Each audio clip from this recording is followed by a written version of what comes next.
मैं अपने living room में अकेली बैठी हुई विचारों में खोई हुई थी। मेरे पति पिछले हफ्ते एक बिजनेस ट्रिप पर गए हुए थे। मेरे पति कभी भी मेरे लिए समय नहीं निकालते थे। वो अपने काम में ही बिजी रहते थे, जिससे मैं इस खाली घर में अकेली और अलग थलग महसूस कर रही थी। तभी दरवाजे पर दस्तक हुई। उत्सुकता के साथ मैं दरवाजा खोलने के लिए उठी और देखा कि मेरा भाई दरवाजे पर खड़ा था। उसके चेहरे पर हल्की शर्मीली मुस्कान थी। मैंने गर्मजोशी से कहा, अंदर आओ, और उसे अंदर ले आई। वो मुझे गौर से देख रहा था और उसने कहा, दीदी आप बताओ कि मुझे यहाँ क्यों बुलाया है। मैंने उसे अंदर बुलाया और दरवाजा बंद कर दिया।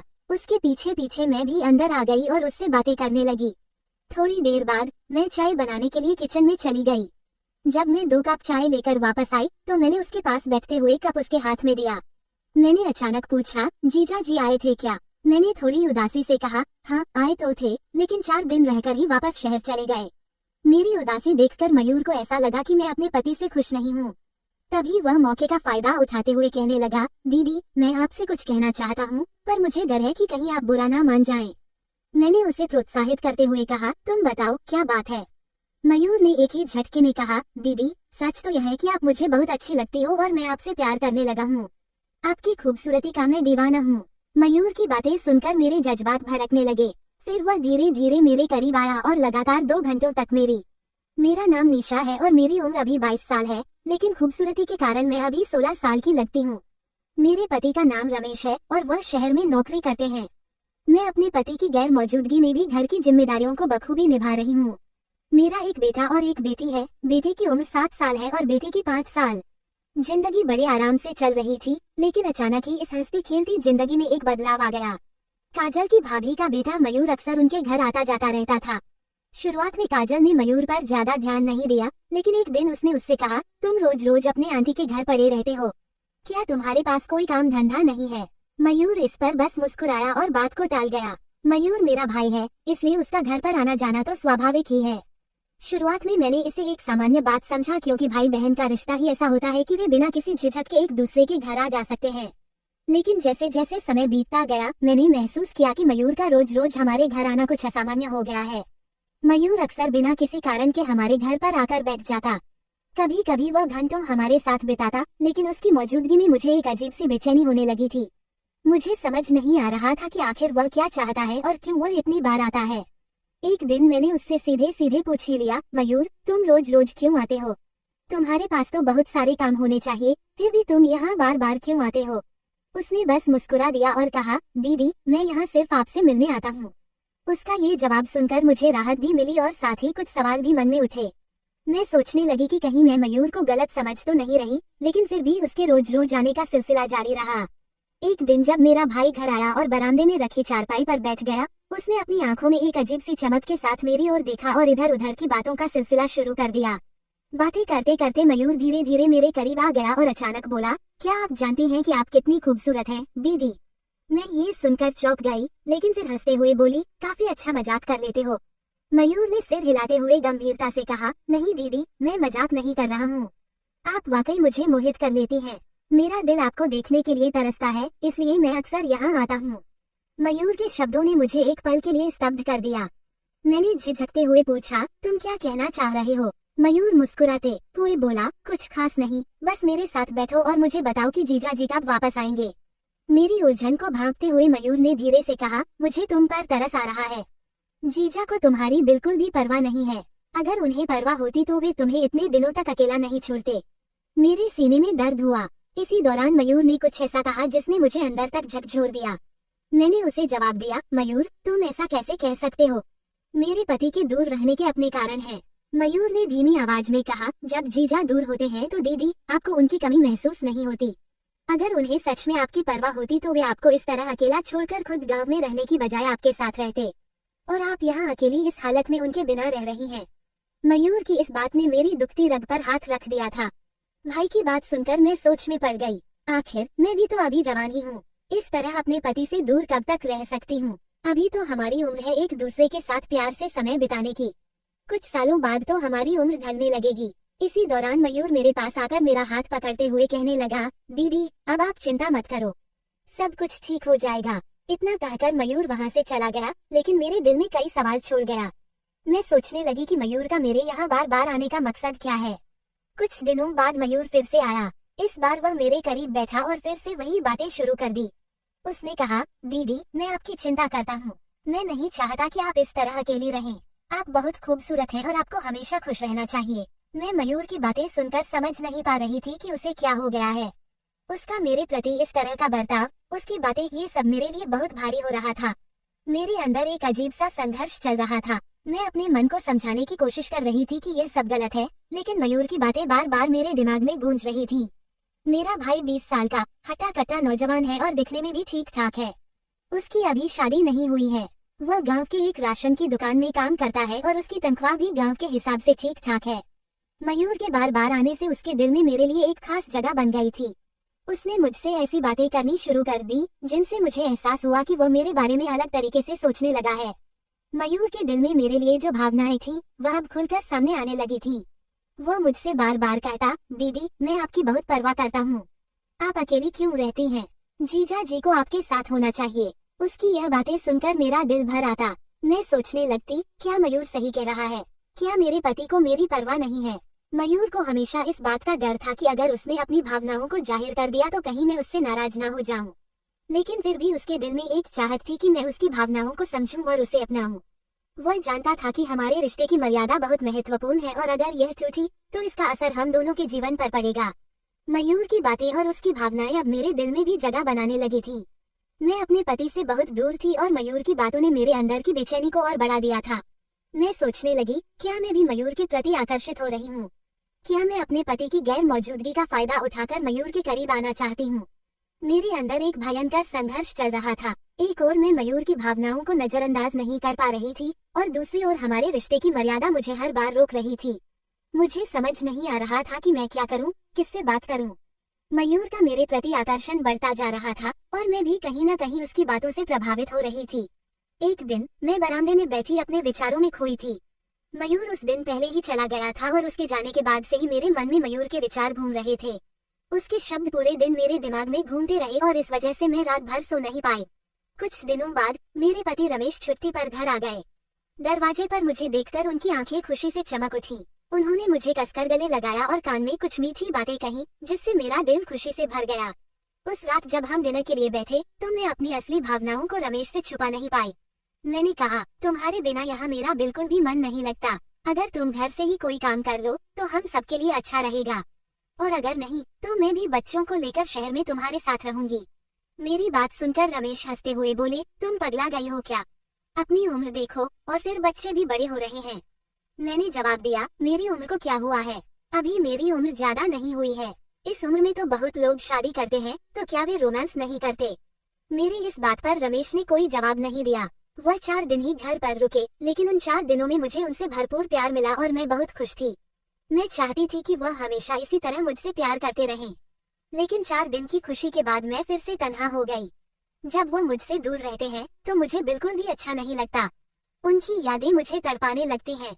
ये सब सोचते हुए मैं उदास हो गई और खुद को मयूर के शब्दों में खोया हुआ पाया। उसके रोमांच और उत्साह से भरी कहानियों ने मेरे दिल में एक और चाहत जगा दी। हर बीतते पल के साथ मुझे उससे व्यक्तिगत रूप से मिलने की इच्छा बढ़ती जा रही थी।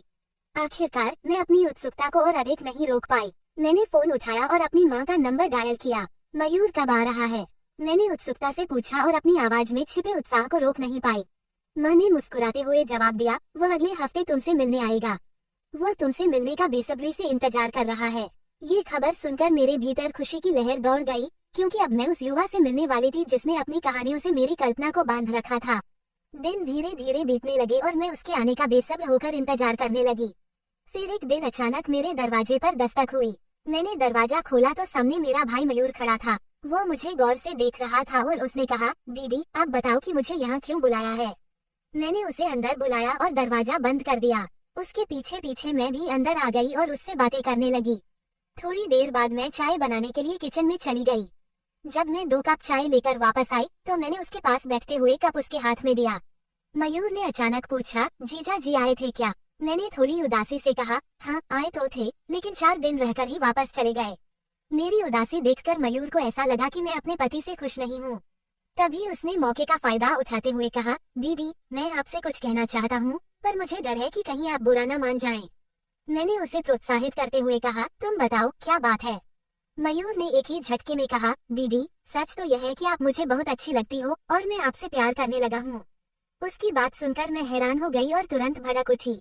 मैंने कहा, क्या मतलब है तुम्हारा? और प्यार का मतलब जानते हो? अपनी और मेरी उम्र में फर्क देखा है, और वैसे भी मैं तुम्हारी दीदी लगती हूँ। मयूर ने निराश होते हुए कहा, मैं इस दिल का क्या करूँ जो आप पर आकर अटक गया है। अब तो मेरे दिलों दिमाग पर हमेशा आपकी ही सूरत छाई रहती है। मैंने गुस्से में कहा, लगता है तुम पागल हो गए हो।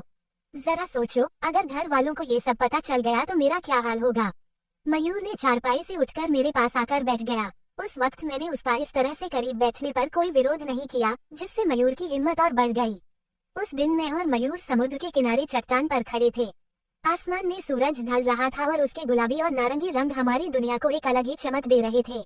मयूर मेरे करीब आकर बैठा और मैंने कोई विरोध नहीं किया। शायद इसी वजह से उसकी हिम्मत और बढ़ गई। उसने धीरे से मेरा हाथ थामा और मुझे अपने सीने से लगा लिया। जब उसने मुझे अपनी बाहों में समेटा तो ऐसा लगा जैसे प्यार की कोमल लहरें मेरे अंदर बहने लगी हूँ। हम दोनों प्रकृति की सुंदरता के बीच खोए हुए थे। समुद्र की लहरें चट्टानों से टकरा रही थी और मयूर मेरे कान में मीठी बातें फुसफुसा रहा था। ऐसा लग रहा था जैसे समय हमारे लिए थम गया हो। हम दोनों अपने दिलों की धड़कनों की लय पर जैसे नाच रहे थे। उस पल की हर एक चीज बेहद खूबसूरत लग रही थी। लेकिन अचानक एक तेज हवा का झोंका आया, जो रात के अंधेरे में चोर की तरह हमारे बीच से गुजर गया। शांत समुद्र अचानक अशांत हो गया और उसकी लहरें अब किनारे से हिंसक रूप से टकराने लगी। मयूर ने मुझे और कसकर पकड़ लिया, जैसे वह मुझे उस तूफान से बचाने की कोशिश कर रहा हो जो हमें अलग करने की धमकी दे रहा था।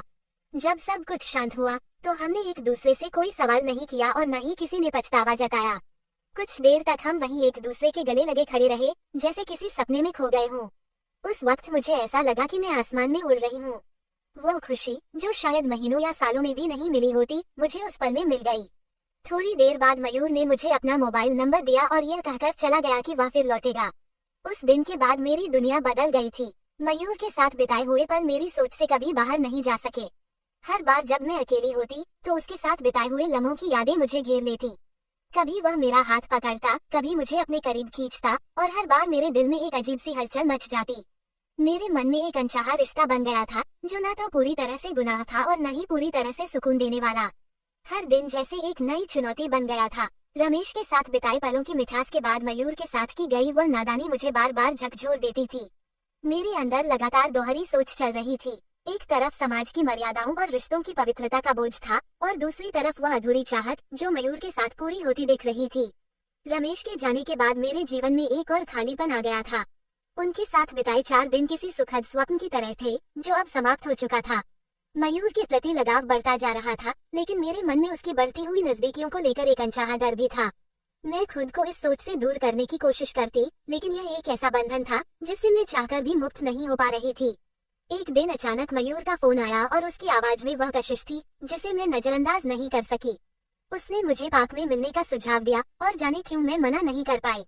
शायद मेरे अंदर कहीं ना कहीं अब भी उसकी ओर खिंचाव बाकी था। जब मैं पार्क पहुंची तो मयूर पहले से ही वहां मौजूद था। वो एक बेंच पर बैठा था और मुझे देखते ही उसकी आंखों में एक अलग सी चमक आ गई। उसने मेरा हाथ पकड़ा और बिना कुछ कहे मुझे बेंच पर अपने पास बिठा लिया।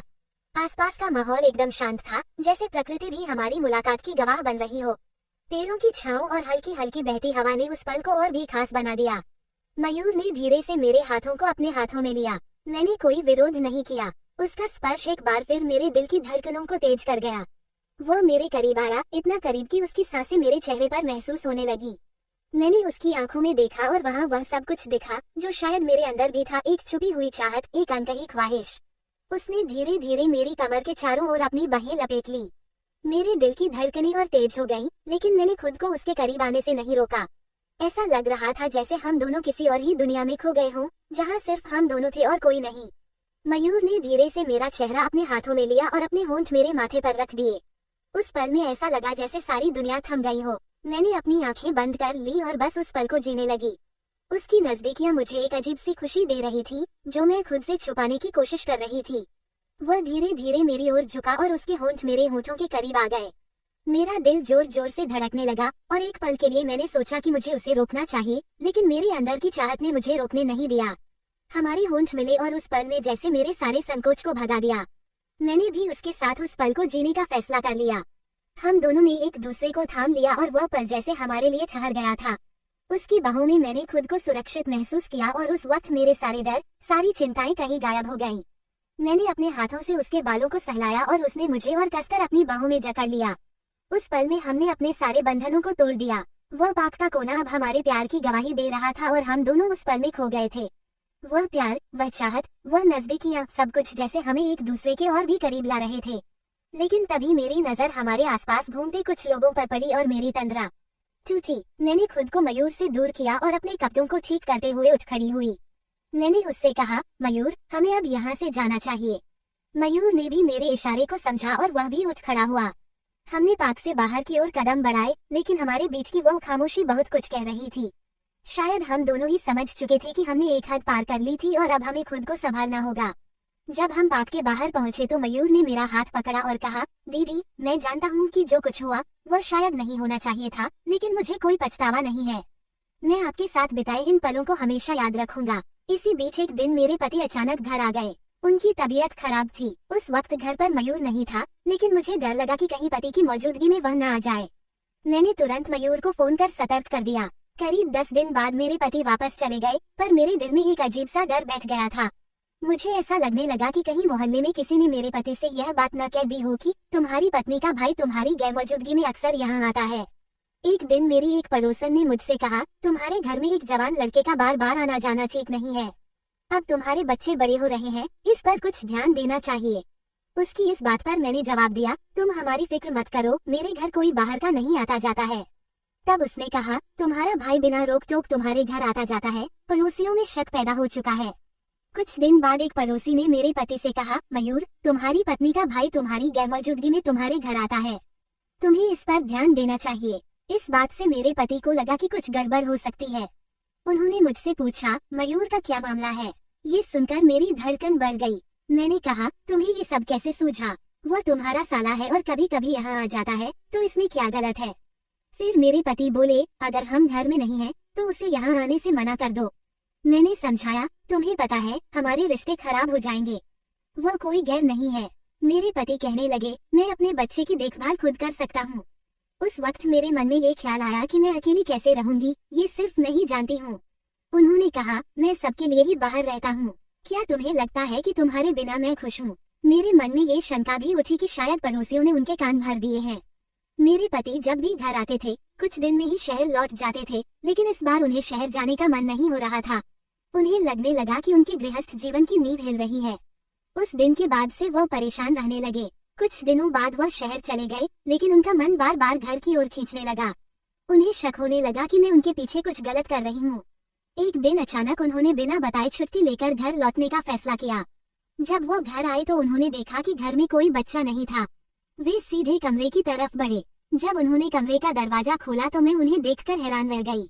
उस वक्त मैं और मयूर ऐसी स्थिति में थे और वह सब कर रहे थे। मेरे पति ने मुझे इस हालत में देखकर अपना आपा खो दिया। वो मुझ पर हमला करने के लिए हाथ उठाने लगे और उनकी आंखों में भयानक क्रोध की लपटें थीं।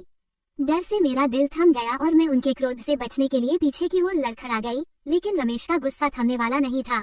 जल्दी वह मेरे कमजोर शरीर पर वार करने लगे। मुझे यह एहसास हुआ कि मुझे भागना होगा। अपने चेहरे पर आंसू बहाते हुए मैंने उनसे कहा, इसमें सिर्फ मेरी गलती नहीं है। जब तुमसे कहा था कि मुझे भी अपने पास ले चलो तो तुमने मेरी बातों को अनसुना कर दिया। अगर तुम मेरी बातों पर ध्यान देते तो शायद मैं ये कदम कभी नहीं उठाती। मैंने तुमसे शादी की थी और सभी खुशियों की उम्मीद की थी, लेकिन तुमने कहा कि तुम्हारी उम्र हो गई है। अब तुम ही बताओ, मेरी उम्र अभी ज्यादा नहीं हुई है और तुम्हारी भी ज्यादा नहीं है, फिर हमारी भावनाएं कैसे खत्म हो सकती हैं? यही तो वह उम्र है जब एक औरत को अपने पति की सबसे अधिक आवश्यकता होती है। यदि उस उम्र में पति का साथ न मिले तो उस औरत का ऐसा कदम उठाना कोई बड़ी बात नहीं है। मैं अपने पति से ये सब कह रही थी और रो रही थी। वो मुझे अजीब नजरों से देख रहे थे। शायद उन्हें अपनी गलती का एहसास हो गया था। उन्होंने कहा, हाँ, कहीं न कहीं मेरी भी गलती है। अगर मैंने अपने परिवार पर अधिक ध्यान दिया होता तो ये दिन कभी नहीं आता। रमेश ने खुद से कहा कि यह सिर्फ दुख नहीं था जो उनके दिल पर भारी था, बल्कि विश्वासघात भी था। मैंने उनसे एक ऐसा रहस्य छुपाया था जिसने हमारी शादी की नींव को हिला दिया था। रमेश ने कहा, मैंने अपनी आंखें बंद करके तुम पर विश्वास किया था। सोचा था कि मेरी पत्नी दिल से साफ है और कभी धोखा नहीं देगी, लेकिन मुझे नहीं पता था कि तुम भी ऐसे ही निकलोगी। शर्म और पछतावे से जूझते हुए मेरा सिर शर्म से झुक गया। उन्होंने कहा, जिन पर हम भरोसा करते हैं वे भी हमें धोखा दे सकते हैं। मैंने तुम पर आंखें बंद करके भरोसा किया था। मेरी यह सोच थी कि मेरी पत्नी बहुत ही ईमानदार और वफादार है और वो मुझे कभी धोखा नहीं देगी, लेकिन मुझे क्या पता था कि ऐसा नहीं होगा। जब मुझे सच्चाई का पता चला तो मैं खुद पर शर्मिंदगी महसूस करने लगी। एक पति अपनी पत्नी पर भरोसा कर ही उसे अकेला छोड़कर जाता है, लेकिन जब पत्नी ही उस भरोसे को तोड़ दे तो फिर उसका संसार उजड़ना कोई असामान्य बात नहीं है। मैं अपने किए पर पछता रही थी। मैं अपने पति से रो रोकर माफी मांग रही थी और उनसे वादा किया कि मैं फिर कभी ऐसा नहीं करूंगी। मैंने उनसे कहा कि वो मुझे माफ कर दें और मुझे अपने पास ही रखें। मेरे पति को मेरी बात समझ में आ गई और उन्होंने फैसला किया कि अब वह शहर नहीं जाएंगे। वो घर पर रहकर ही कोई काम करेंगे और हमेशा मेरे साथ रहेंगे। उन्होंने मुझे माफ तो कर दिया, लेकिन उनके दिल में ये दुख हमेशा बना रहेगा कि मैंने उनके साथ गलत किया। रिश्तों में एक बार गांठ पड़ जाती है तो वो हमेशा के लिए वैसा ही रह जाता है। रमेश ने मेरे भाई से सारे संबंध तोड़ लिए थे, जिससे परिवार में दरार पड़ गई। न तो रमेश और न ही मैं अब माँ के घर जाते थे और न ही वह कभी हमारे घर आता था। धीरे धीरे मैंने खुद को अतीत से आगे बढ़ते हुए पाया और अपने पति और बच्चों के साथ अपने वर्तमान जीवन को अपनाया। समय के साथ हमारी जिंदगी में धीरे धीरे सुधार आया। रमेश और मैंने अपने रिश्ते को फिर से मजबूत किया और हमारी जिंदगी में एक नई दिशा का आगाज हुआ। हमने अपने प्यार को फिर से महसूस किया और अपनी गलती से सीखा कि रिश्ते में विश्वास और समझदारी सबसे महत्वपूर्ण है। मयूर के साथ हमारी कहानी एक बुरा अध्याय बन गई थी, लेकिन मैंने सीखा कि भावनाओं को सही तरीके से संभालना कितना महत्वपूर्ण है। हमने एक नई शुरुआत की और अपने रिश्तों को सुधारने की दिशा में काम किया। इस पूरे अनुभव ने मुझे एहसास दिलाया कि जीवन की सबसे बड़ी चुनौती यही होती है कि हम अपनी गलती से सीखें और अपने रिश्तों को सही दिशा में ले जाएं। इस कहानी के माध्यम से मैं आपको एक सरल लेकिन शक्तिशाली संदेश देना चाहती हूँ कि रिश्तों को बनाए रखने के लिए एक दूसरे की भावना को समझना बहुत जरूरी है। चाहे वो पुरुष हो या महिला, हर किसी के मन में ऐसी भावनाएं होती हैं जिन्हें कुछ समय के लिए ही दबाया जा सकता है। इसलिए रिश्तों को बनाए रखने और प्यार को बढ़ावा देने के लिए एक दूसरे के साथ सहानुभूति रखना बहुत महत्वपूर्ण है। जैसे जैसे दिन हफ्तों में और हफ्ते महीनों में बदलते गए, मैं अपने परिवार के साथ खुशी खुशी जीवन जीती रही। पिछले अनुभवों से मिले सबक ने मुझे हर कदम पर सही मार्गदर्शन दिया। तो दोस्तों, आप सभी को ये कहानी कैसी लगी, हमें कमेंट्स में जरूर बताएं। अगर आपने अभी तक हमारे चैनल को सब्सक्राइब नहीं किया है तो कृपया चैनल को सब्सक्राइब करें और बेल आइकन को प्रेस करें ताकि आने वाली वीडियो की नोटिफिकेशन सबसे पहले आपको मिले। धन्यवाद, मिलते हैं अगले वीडियो में।